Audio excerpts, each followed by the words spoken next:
네, 안녕하세요. 2022년도 첫 번째 학생 성공 스토리 특강을 맡게 된 소프트웨어학과 정지혜라고 합니다. 오늘은 좀 뭔가 창업에 대한 추상적인 얘기보다는 뭐 아이디어가 있거나 뭐 창업에 관심이 있거나 하신 분들에게 현실적인 얘기들을 전해드리려고 준비를 했습니다. 그래서 이제 본격적으로 제 창업 스토리를 말씀드리려고 합니다. 제가 대학에 와서 가장 첫 번째 했던 일이 이제 제가 삼수를 하다 보니까 아무래도 대치동 학원들에 많이 다녔었는데요. 대치동의 스타 강사의 대강의들을 듣기 위해서 새벽 3시부터 부모님들과 뭐 수험생의 언니 오빠들이 와서 줄을 서주거나 그런 상황들을 사실 저는 몇 년 전부터 봐왔었고, 그게 사실 제가 보기에는 이렇게 발전된 시대에 왜 이렇게 구시대적으로 학생과 학부모들이 그렇게 고생을 하고 있을까에 대해서 항상 약간 안타까움과 의문과 불만을 가지고 있었어요. 그래서 저는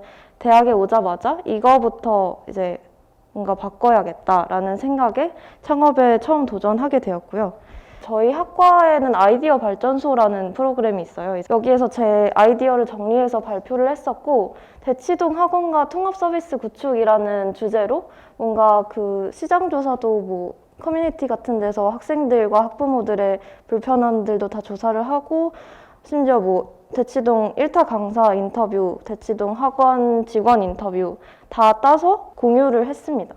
감사하게도 그 자리에서 가장 좋은 호응을 얻은 아이디어였고요. 그 자리에서 6명의 팀원들이 모여서 팀이 결성이 되었습니다. 몇 년 동안 해결하고 싶었던 문제를 되게 해결해 볼 수 있겠구나라는 희망을 갖게 된 계기였고, 그래서 저는 팀원들을 데리고 대치동 학원들을 돌아다니면서 학원 선생님, 학원 직원, 그리고 뭐 학원 원장님 인터뷰를 다 다녔습니다. 다 다니고, 그리고 제가 조교로 일하던 선생님 통해서 이제 대형 학원 원장님을 인터뷰를 전화로 했었는데요.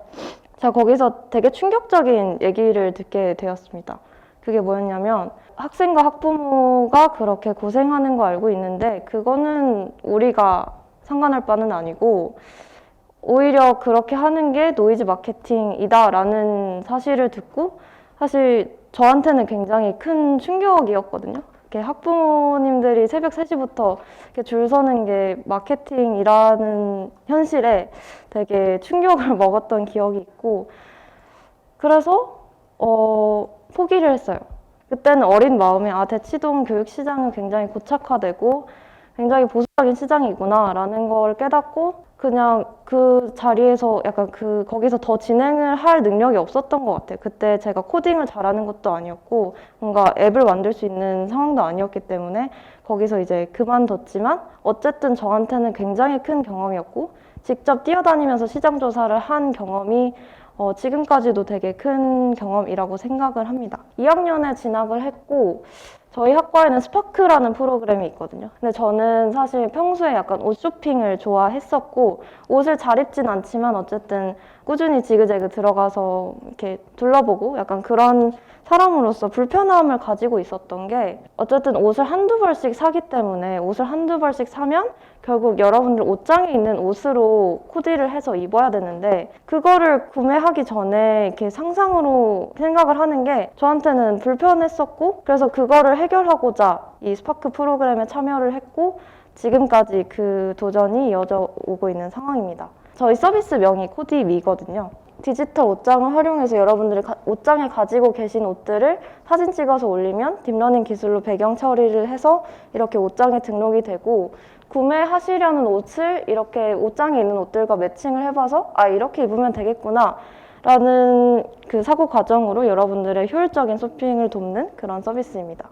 그리고 저희가 추가적으로 개발하고 있는 기술은, 뭔가 저희 온라인으로 쇼핑을 하면 가장 큰 단점이 못 입어본다잖아요. 저희는 코디를 시각화하려는 데 집중을 하고 있어서 이렇게 여러분들 사진을 입력을 하고 여러분들이 사고 싶은 옷을 고르면 이렇게 가상 시착이 된 모습을 제너레이션하는 모델도 저희가 지금 개발을 열심히 하고 있습니다.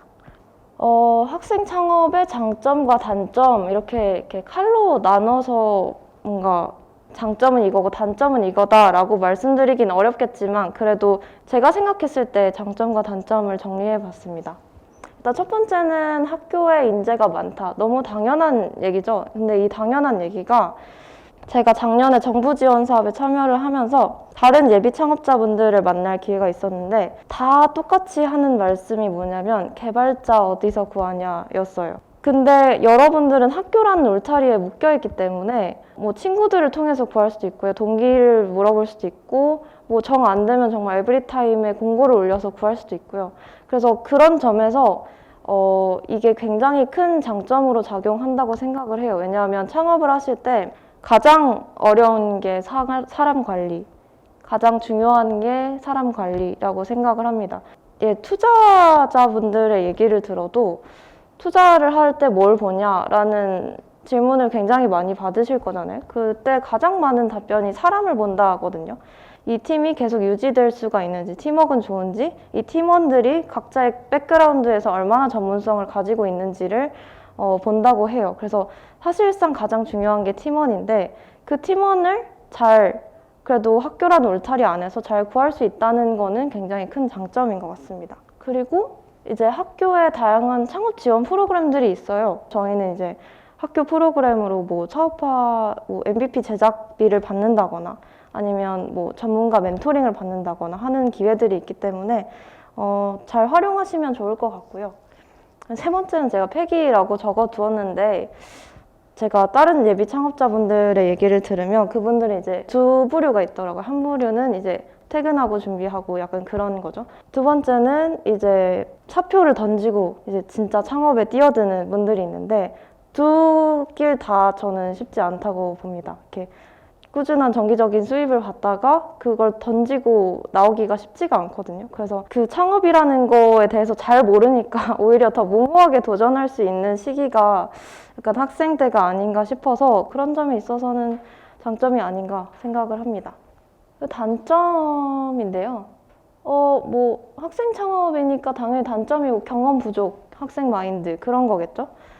여러분들이 기억하셔야 될 거는 학생이라고 창업에 있어서 가산점을 주는 것도 아니고 정부 지원 사업이나 투자를 받거나 그럴 때 학생이라고 뭐 이렇게 좀 못해도 괜찮아, 뭐 차별화를 덜 해도 괜찮아 이게 아니라 여러분들은 그 분야의 다른 스타트업들과 경쟁을 하는 거기 때문에 학생의 마인드를 좀 벗어나시는 게 좋을 것 같습니다. 그래서 제가 오늘 말씀드리고 싶었던 거는 창업을 뭔가 아이디어가 있어서 도전을 하고 싶은데 어디서부터 어떻게 시작하지가 제일 막막하실 것 같아서 어떤 지원들을 받을 수 있고 제 경험들을 바탕으로 조언을 조금 드리려고 해요. 일단 저는 소프트웨어학과 출신이기 때문에 아까 말씀드렸던 아이디어 발전소 스파크 프로그램들이 있었고요. 그리고 올해 이제 저희 학과에서 창업을 준비하는 학생들에게 장학금을 줘서 뭔가 사업화 지원금으로 조금 지원을 해주셔서 되게 좋은 학과 지원이 있었던 것 같고 링크 사업단에서 주최하는 창업 동아리가 있고 창업지원단에서 운영하는 창업 동아리가 있는데 두 개 다 이제 들어가실 수가 있고 이 동아리를 통해서 MVP 제작비나 이런 것들을 지원받을 수도 있고 아니면 뭐 멘토링이 필요하다 하면은 요청하면은 교수님들께 멘토링도 받을 수 있기 때문에 좋은 프로그램인 것 같고 다음은 정부 지원 프로그램인데 이제 예비 창업자들이 가장 많이 참여하는 게 예비 창업 패키지인데요. 예비 창업 패키지에서는 이제 사업화 지원금을 최대 1억까지 받을 수 있고 평균적으로는 6천만 원까지 지원을 받으실 수가 있거든요. 그리고 다음은 제가 작년에 참여했던 실전 창업 교육인데요. 실전 창업 교육도 되게 MVP 제작비를 지원해줘서 좋은 사업인 것 같고 이거 외에도 추가적으로 필요한 게 있다 하시면 직접 찾아보시면 있을 겁니다. 그리고 제가 부딪히면서 했던 경험들 중에서 이거는 꼭 아셨으면 좋겠다 싶은 것들을 따로 정리를 했는데 정부 지원 사업 전에 창업 의사를 확실하게 할 것. 팀원들도 물론 의사를 확실히 해야 되지만 대표자 변경은 더더욱 안 되기 때문에 정부 지원 사업 그냥 아무 생각 없이 지원하지 마시고요. 진짜 창업 의사가 있는지 확실히 확인하고 지원을 하셨으면 좋겠다는 조언 드립니다. 그리고 학교 창업 동아리 지원금으로 예산 계획 세우지 말 것이라고 제가 써놨는데 예산 계획을 세우실 때 이게 학교 이 창업 동아리로 쓸 수 있는 비목인지 꼭 확인을 하시고 예산 계획을 세우시길 바란다는 거 말씀을 드리고 싶었고 다음은 사비가 안 들어가는 게 아니다인데요.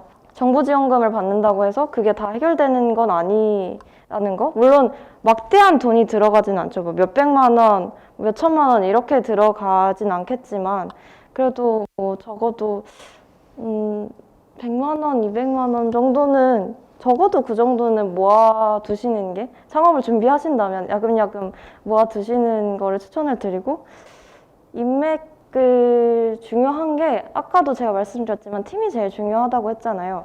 팀을 빌딩을 하시기 위해서는 인맥을 잘 쌓아두시는 걸 추천을 드립니다. 그리고 지원 사업 서류 작업 굉장히 많습니다. 예를 들어서 뭐 하나 결제한다 치면 작성해야 될 서류가 7개인 거예요. 근데 그 7개가 저만 써서 되는 게 아니라 뭐 거래처 뭐 사업자 등록증을 받아와서 뭐 도장을 받고 되게 복잡하기 때문에 그래서 어떤 팀들은 심지어 그 지원 그 서류 작업만 하는 팀원이 따로 있다고 하더라고요. 이 서류 작업을 한다는 거를 그 스케줄 안에 잘 이렇게 생각을 하셔서 이렇게 다 지원하지 마시고 꼭 필요한 것들만 지원을 하시길 바랍니다. 저희가 요즘에 이제 영업이랑 마케팅 쪽 팀원이 필요하다는 걸 느끼고 있어서 이제 뭐 패션 창업, 영업, 마케팅 이 네 가지에 관심이 많으신 분들은 연락을 주시면 감사하겠습니다.